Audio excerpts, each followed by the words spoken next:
আচ্ছা, কেমন হতো যদি আপনি এমন একটা সুপার পাওয়ার পেয়ে যেতেন যার মাধ্যমে আপনি পশু পাখিদের কথা শুনতে ও বুঝতে পারতেন? এমনটাই ঘটেছিল আজকের এই গল্পের প্রধান চরিত্রের সাথে।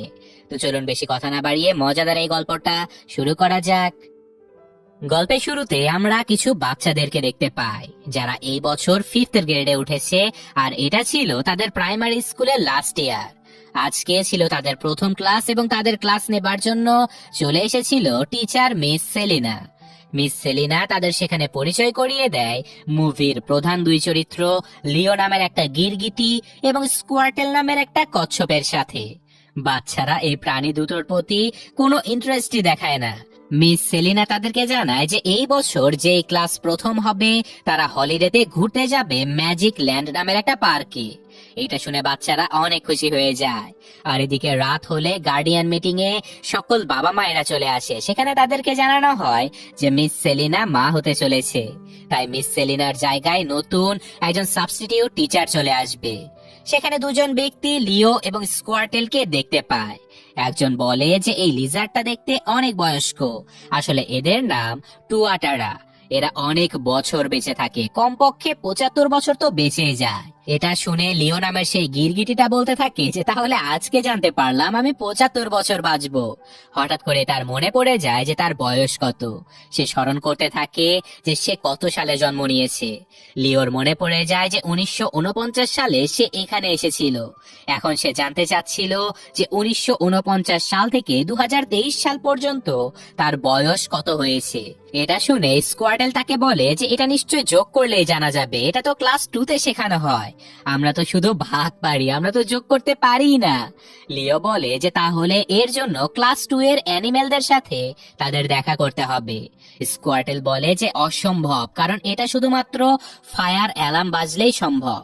তাই লিও তার জিহ্বা দিয়ে ফায়ার অ্যালার্মটা বাজিয়ে দেয়, আর তখনই সকল অ্যানিমেলদেরকে একসাথে রেখে দেয়া হয়। এখানে লিও ক্লাস 2 এর খরগোশের কাছ থেকে জানতে পারে যে তার বয়স 74 হয়ে গেছে। এটা শুনে সে অনেক মন খারাপ করে, কারণ আর মাত্র 1 বছর সে বেঁচে থাকতে পারবে। এটা ভেবে সে তার স্বপ্নগুলোকে গানের মাধ্যমে মনে করতে থাকে। তার জীবনের এতগুলো বছর চলে গেল, কিন্তু সে কখনোই বাইরের জগৎ দেখতে পায়নি। এইসব ভাবতে ভাবতে তখনই এন্ট্রি হয়ে যায় মিস সেলিনার সাবস্টিটিউট টিচার মিস মেলকিনের, এর যে কিনা অনেক শক্ত একজন শিক্ষক ছিল। সে বলে যে নিয়ম অনুযায়ী একজন স্টুডেন্টকে এখান থেকে একটা পেট তার সাথে নিয়ে যেতে হবে এবং সেই পেটের ভালোভাবে খেয়াল রেখে আবারও স্কুলে ফিরিয়ে দিতে হবে। কিন্তু কোনো স্টুডেন্টই এই পেট দুটোকে নেয়ার জন্য একদমই আগ্রহ দেখাচ্ছিল না। কিন্তু তখনই সামার নামের একটা মেয়ে হাত তুলে বলে যে মিস, আমি একটা পেট নিতে চাই। যে কথা শুনে লিও অনেক খুশি হয়ে যায়, কারণ সে ভেবেছিল যে এই সুযোগে সে পালিয়ে চলে যাবে আর সে নিজের স্বপ্নগুলো পূরণ করবে।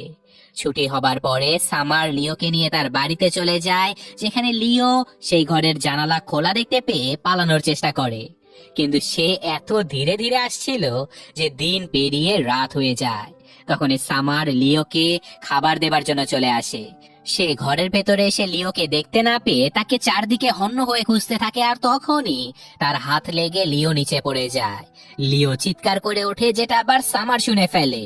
আসলে লিও মানুষের সাথে কথা বলতে পারতো। সামার প্রচন্ড ভয় পেয়ে তার বাবা মাকে এই কথাটা জানাতে চলে যায়। তাই লিও তাকে বলে যে তুমি আগে বাবা মাকে জানিও না, আসলে তোমার মাঝে স্পেশাল একটা পাওয়ার রয়েছে যার জন্য তুমি আমার কথা শুনতে এবং বুঝতে পারছো। এটা শুনে সামার প্রচন্ড খুশি হয়ে যায় এবং সে সবকিছু ভুলে লিওর সাথে অনেক গল্প করতে থাকে। সামারের এত কথা শুনতে শুনতে লিও প্রচন্ড বিরক্ত হয়ে যায়।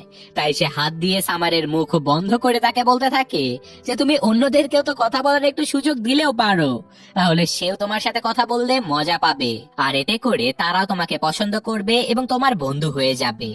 তো যাই হোক, এখন পরদিন সামার লিওকে স্কুলে নিয়ে আবারও আগের জায়গাতে রেখে দেয়। সেখানে স্কোয়াটেল তাকে নিয়ে হাসাহাসি করতে থাকে, বলে যে তুই তো নিজে একা একাই একদিনে তোর স্বপ্ন সব পূরণ করে ফেলেছিস।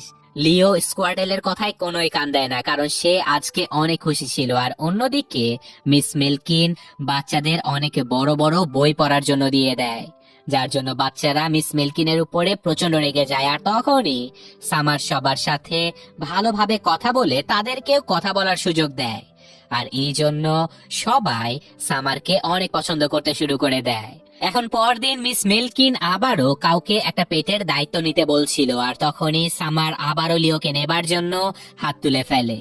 কিন্তু মিস মিল্কিন চাচ্ছিল অন্য কোনো একটা বাচ্চাকে এই পেটগুলো দেবার জন্য।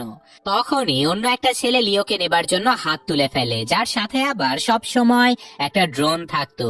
লিও সেই ছেলেটার সাথে গিয়ে সেখান থেকেও পালিয়ে যাবার চেষ্টা করে, কিন্তু সেখানে অনেক অ্যাডভান্স টেকনোলজির গ্যাজেটের কারণে লিওর লেজ একটা ক্লিনারের ভেতরে আটকে যায়। সৌভাগ্যবশত তখন একটা কুকুর এসে লিওকে বাঁচিয়ে নেয়, কিন্তু এই বাঁচাতে গিয়ে লিওর লেজটা কেটে যায়।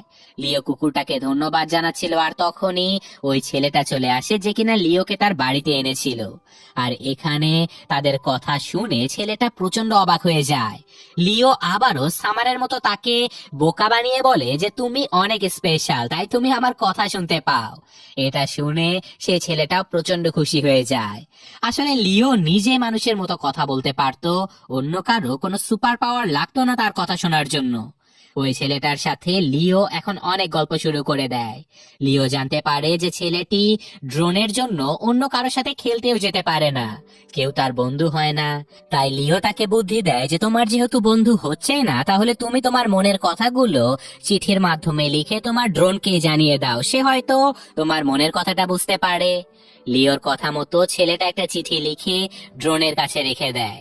আর পরদিন ওই ড্রোন চিঠিটা পড়ে, আর লিওর প্ল্যান একদম ঠিকঠাক মতো কাজ করে, যার জন্য ওই বাচ্চাটার জীবন আরো সহজ হয়ে যায়।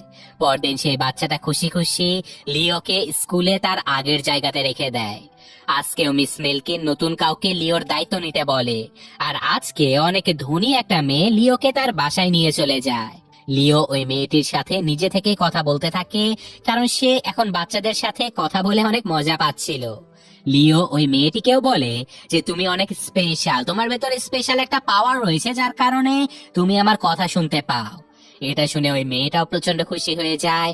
মেয়েটাও নিজের সমস্যা লিওকে বলে দেয়, আর লিও মেয়েটাকে বলে যে তুমি আসলে অনেক ধনী, তাই তুমি ধনীদের মতো দেখার জন্য সব সময় চিন্তায় পড়ে থাকো। তুমি একজন সাধারণ মানুষের মতো চলাফেরা করতে শুরু করে দাও। শুধু ধনী বাচ্চা নয়, সাধারণ বাচ্চাদের সাথেও ভালোভাবে কথা বলো। মেয়েটার কোনো ভালো বন্ধু ছিল না, কারণ তার মতো ধনী সেই স্কুলে কেউই ছিল না। তাই লিওর কথা মতো সকল বাচ্চাদের তার বন্ধু ভেবে তার বার্থডে পার্টিতে সে সবাইকে ডেকে পাঠায় এবং সকল বাচ্চাদের সাথে ভালোভাবে কথা বলতে থাকে, যেই কারণে সবাই তার অনেক ভালো বন্ধু হয়ে যায়। জন্মদিনের পার্টিতে অনেকগুলো পশু নিয়ে একটা সার্কাস বানানো হয়েছিল, কিন্তু সেই সার্কাসে বন্দি থাকা পশুগুলো একদমই খুশি ছিল না। লিও তাদের কষ্ট প্রচন্ড ভাবে বুঝতে পারছিল, কারণ সে নিজেও মুক্ত হতে চায়। তাই সে মেয়েটিকে বলে যে পশুদেরকে মুক্ত করে দেবার জন্য, আর লিওর কথা মতো মেয়েটি সকল বাচ্চাদেরকে নিয়ে পশুগুলোকে মুক্ত করে দেয়। লিও তাদের সাথে পালিয়ে যেতে থাকে, কিন্তু সকল বাচ্চারা তাকে নিয়ে অনেক চিন্তিত হয়ে পড়ে। বাচ্চাদের মন খারাপ দেখে লিও না গিয়ে বরং বাচ্চাদের কাছে ফিরে চলে আসে। এরপর লিওকে আবারও তার আগের জায়গায় তথা স্কোয়াডেলের সাথে রেখে দেয়া হয়। এভাবেই দিনের পর দিন কাটতে থাকে।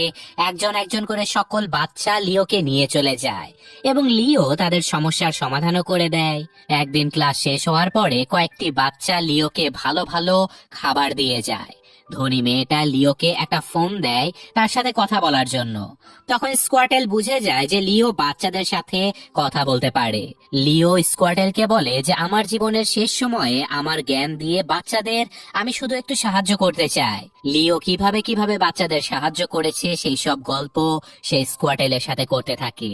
আর এখন পরদিন মিস মিল্কিন বাচ্চাদের লিওর জায়গায় স্কোয়াটেলকে নিয়ে যেতে বলে, কিন্তু কোনো বাচ্চা এতে রাজি হচ্ছিল না, তারা শুধু লিওকেই নিয়ে যেতে চায়। এটা দেখে স্কোয়াটেল অনেক কষ্ট পায়। মিস মিল্কিন বাচ্চাদেরকে বলে তোমরা যদি লিওকে নিয়ে যেতে চাও তাহলে সবাই ভালো করে পড়াশোনা করো এবং প্রতিযোগিতায় আমাদের এই ক্লাসকে প্রথম স্থান দখল করাও। এটা শুনে বাচ্চারা সবাই রাজি হয়ে যায় এবং তারা সবাই মন দিয়ে পড়তে শুরু করে দেয় লিওকে নেবার জন্য। প্রতিদিন রাতে বাচ্চারা যখন লিওর সাথে ফোনে কথা বলতো সেটা দেখে স্কোয়াটেলের অনেক হিংসা হতো। তাই একদিন লিও যখন ফোনে বাচ্চাদের সাথে কথা বলছিল তখন সে ভিডিও করে সকল বাচ্চাদেরকে বলে দেয় যে লিও তোমাদেরকে বোকা বানিয়েছে, সে আসলে সবার সাথে কথা বলতে পারে, সবাই তার কথা বুঝতে পারে। এই ভিডিওটা সবাই দেখে ফেলে আর এখন সকল বাচ্চারা লিওর উপরে উপরে প্রচন্ড রেগে যায়, কারণ সে বলেছিল যে বাচ্চারা শুধুমাত্র তার কথাই বুঝতে পারে যার মাঝে সেই সুপার পাওয়ার রয়েছে, যে আসলে অনেক স্পেশাল। এখন তারা বুঝতে পারে যে তারা কেউ আসলে স্পেশাল নয়, তারা সবাই একই রকম। তাই তারা সবাই লিওর উপরে প্রচন্ড রাগ করে, কারণ সে তাদের সবাইকে বোকা বানিয়েছে। ওই সময় মিস মেলকিন তাদের কথা শুনে ফেলে এবং তিনিও জেনে যায় যে লিও কথা বলতে পারে। তাই ক্লাস শেষ হবার পরে মিস মেলকিন আজকে লিওকে সাথে করে নিয়ে তার বাড়িতে চলে যায়। সেখানে লিও জানতে পারে যে মিস মেলকিন সাবস্টিটিউট টিচার হিসেবে একদমই খুশি ছিল না, সে পার্মানেন্ট টিচার হতে চায়। সেখানেও লিও তাকে সাহায্য করার জন্য তাকে জ্ঞান দেয়, তাকে বলে যে পার্মানেন্ট টিচার হতে হলে বাচ্চাদের সাথে ভালো ব্যবহার করতে হবে, বাচ্চাদের পড়াশোনা এবং খেলাধুলায় উৎসাহ দিতে হবে, রুড বিহেভ একদমই করা যাবে না, তাহলে বাচ্চারা তোমাকে পছন্দ করতে শুরু করে দেবে। এইসব কথা শুনে মিস মেলকিন প্রচন্ড খুশি হয়ে যায় এবং লিওকে পকেটে করে নিয়ে স্কুলে চলে আসে। আর আজকে ছিল তার ক্লাসের বাচ্চাদের প্রতিযোগিতার দিন, আর সৌভাগ্যবশত মিস মেলকিনের সকল স্টুডেন্ট গুলো অনেক ভালো পারফর্ম করে, যা সবারই অনেক পছন্দ হয়। তাই আজকে এই প্রতিযোগিতায় মিস মেলকিনের ক্লাস জিতেও যায় এবং বাচ্চাদের এই জিতের সকল ক্রেডিট মিস মেলকিনকে দেয়া হয়। কিন্তু এর আসল কারণ তো ছিল লিও। লিও পকেটের ভেতরেই ছিল, তাই সে কিছুই শুনতে পায়নি। মিস মেলকিন এত প্রশংসা এবং একটা পুরস্কার পেয়ে তার ভেতরে অহংকার চলে আসে। যদি কেউ লিওর সম্পর্কে জেনে যায় তাহলে তার ক্রেডিট চলে যাবে, তাই সে লিওকে দূরের একটা জঙ্গলে রেখে চলে আসে আর তাকে বলে যে বাচ্চারা প্রতিযোগিতায় হেরে গিয়েছে তোমার জন্য, বাচ্চারা আর তোমার সাথে দেখা করতে চায় না। এইসব কথা শুনে লিও অনেক কষ্ট পায়। আর এখন পরদিন সকল বাচ্চারা এসে লিওকে খুঁজতে থাকে, আর তখন মিস মেলকিন জানায় যে লিও একটা চিঠিতে লিখে গেছে যে সে চলে যাচ্ছে তার স্বপ্ন পূরণ করার জন্য, কেউ যেন তাকে না খুঁজতে বেরোয়। এই কথা শুনে বাচ্চারা প্রচন্ড দুঃখী হয়ে যায়, কিন্তু তারা জানতোই না যে মিস মেলকিন লিওকে জঙ্গলে রেখে এসেছে শুধুমাত্র নিজের স্বার্থ হাসিল করার জন্য। আজকে সবাই ম্যাজিক ল্যান্ড পার্কে যাচ্ছিল সেদিন ক্লাসে প্রথম হবার জন্য, কিন্তু কেউই মন থেকে একদমই খুশি ছিল না, কারণ তাদের সাথে লিও ছিল না। আর অন্যদিকে স্কোয়াটেল তার ভুল বুঝতে পারে, সে বুঝতে পারে যে তার একমাত্র বন্ধুকে ধোকা দেওয়া একদমই উচিত হয়নি, তার জন্য হয়তো লিও কোনো বিপদে পড়ে গেছে। তাই স্কোয়াটেল একটা ফোন নিয়ে ড্রোনকে মেসেজ দিয়ে তার কাছে ডেকে পাঠায় এবং ড্রোনের সাহায্যে সে বাচ্চাদেরকে খুঁজে বের করে। স্কোয়াটেল বাচ্চাদেরকে মিস মেলকিনের সকল সত্য কথাগুলো সবার সামনে বলে দেয়। এটা জানতে পেরে সকল বাচ্চারা মিস মেলকিনের উপরে প্রচন্ড রাগে চিৎকার করতে থাকে, আর এদিকে মিস মেলকিন নিজেও লিওর জন্য বাচ্চাদের এত বেশি ভালোবাসা দেখে নিজের ভুল বুঝতে পারে। তাই সে বাচ্চাদেরকে লিওর ঠিকানা বলে দেয় এবং তাদের কাছে ক্ষমা চাইতে থাকে। তাই এখন বাচ্চারা বাস চালককে গাড়ি ঘোরাতে বললেও বাস চালক গাড়ি ঘোরাতে রাজি হচ্ছিল না। তাই মিস মেলকিন আর বাচ্চারা মিলে ওই ব্যক্তিটাকে বাইরে বের করে দেয় এবং একটা বাচ্চা বাস চালিয়ে লিওর ঠিকানার দিকে যেতে থাকে। আর ওদিকে লিও জঙ্গলের ভেতরে অনেক ভয় পেতে থাকে, কিন্তু তার সাথে হঠাৎ করে দেখা হয়ে যায় সার্কাসের সেই পশুদের সাথে যাদেরকে সে পালাতে সাহায্য করেছিল। তাই তারা এবং জঙ্গলের সকল পশু পাখিরা মিলে লিওর সাথে গল্প করতে শুরু করে দেয়। সেখানে লিও তাদের সাথে গল্প করতে করতে বলে যে আমি আসলেই হতভাগ্য, আমি বাচ্চাদের কাছে ক্ষমাও চাইতে পারলাম না, আমার হয়তো আর বাচ্চাদের সাথে দেখা হবে না, আমি তার আগেই মারা যেতে পারি। তখনই সেখানে থাকা একটা লিজার্ড বলে দেয় যে কেন তুমি আর দেখা করতে পারবে না। তখন লিও বলে যে কারণ আমার বয়স 75 বছর হয়ে যাবে। এটা শুনে একটা বৃদ্ধ লিজার্ড বলে তাতে কি হয়েছে, আমার বয়স তো 110 বছর এবং ওর বয়স 105 বছর, আমাদের তো কিছুই হয়নি। এটা জেনে তো লিও পাগল হয়ে যায়, কারণ সে তাড়াতাড়ি মারা যাবে না। অন্যদিকে সকল বাচ্চারা মিস মেলকিনকে সাথে করে নিয়ে জঙ্গলের ভেতরে চলে আসে, আর সেখানে সকল বাচ্চারা খুব সহজে লিওকে খুঁজে পেয়ে যায়। তারা অনেক খুশি হয়ে যায় লিওকে দেখে, আর লিও তাদেরকে দেখে অনেক খুশি হয়। স্কোয়াটেল লিওর কাছে ক্ষমা চেয়ে নেয়, আর লিও মুহূর্তের মধ্যেই তাকে ক্ষমা করে দেয়। এরপর থেকে মিস মেলকিন সকল বাচ্চাদের অনেক ভালো করে পড়াতে থাকে এবং বাচ্চারাও মন দিয়ে পড়াশোনা করতে থাকে। এভাবে করতে করতে তাদের 5th গ্রেড শেষ হয়ে যায়, আর এখন তারা হাই স্কুলে যাবে। তাই তারা সবাই অনেক এক্সাইটেড ছিল। তারা লিওর কাছ থেকে বিদায় নিয়ে নেয়, আর অন্যদিকে মিস মেলকিনকে পার্মানেন্ট টিচার হিসেবে নিয়োগ দেয়া হয়। আর এই ঘটনার সাথে সাথে আজকের এই মন ভালো করে দেবার মতো মুভিটা শেষ হয়ে যায়। তো এই গল্পটা মূলত আমাদের এটাই দেখাইছে যে শিক্ষক আসলে যে কেউ হতে পারে। একটা সামান্য লিজার্ড অর্থাৎ গিরগিটিও এত ভালো শিক্ষক হতে পারে যে সে সবার সমস্যা সমাধান করে দিতে পারে। তো মজাদার না ব্যাপারটা? যাই হোক, আমি আজকের মতো বিদায় নিচ্ছি। গল্পটা কেমন লাগলো কমেন্টে জানাবেন, ভালো লাগলে লাইক করবেন।